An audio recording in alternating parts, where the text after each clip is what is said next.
At 10 o'clock, the news on BBC One with Sophie Raworth. Tonight at 10, the search for 6 people missing after a container ship hit this bridge on the east coast of America, sending it crashing into the water. This was the moment it happened. The whole bridge just fell down. Start, whoever, everybody. The whole bridge just collapsed. The ship had suddenly lost power and had veered off course. We'll show you how it all unfolded. Also tonight, the baptism of the Clapham chemical attacker Abdul Azedi granted asylum after a judge accepted he was a Christian convert, despite concerns he was lying.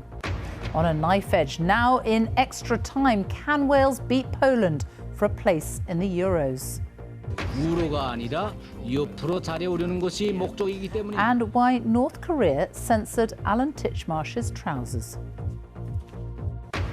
And on BBC London, threatened and attacked while doing their jobs. The shocking abuse targeted at road workers by drivers on the M25. We have a special report.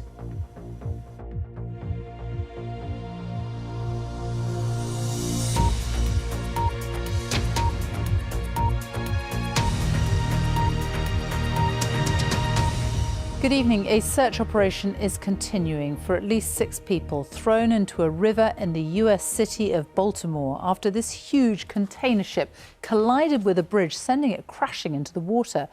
Maintenance workers were working on the bridge when it happened in the early hours of the morning.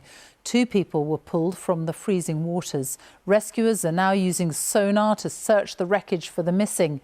In the minutes before the crash, it's thought that the container ship had lost power. Well, in a moment, Rebecca Morell will take a step-by-step look at exactly what happened. But first, we have correspondents on both sides of the bridge in Baltimore. Gary O'Donoghue is on the east side and Sumi Somaskanda is on the west. Sumi, first of all, the progress so far of the rescuers? Sophie, there is a massive search and rescue operation underway. It's going to continue into the night. As you mentioned, they are using sonar detectors to try to more precisely locate where those missing workers might be. We have also learned that FBI divers have joined those rescue and recovery boats and that they are using robotic cameras to also try to locate where those missing workers might be.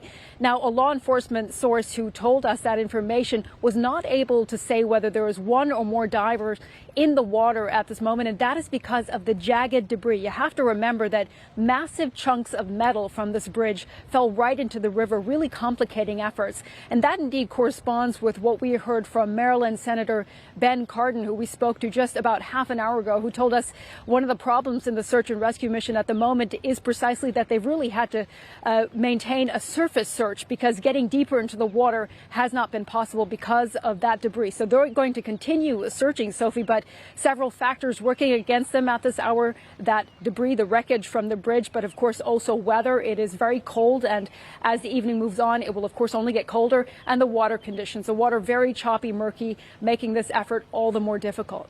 And Gary O'Donoghue, I mean, the images are extraordinary. A lot of people are very surprised at just how fast this bridge collapsed.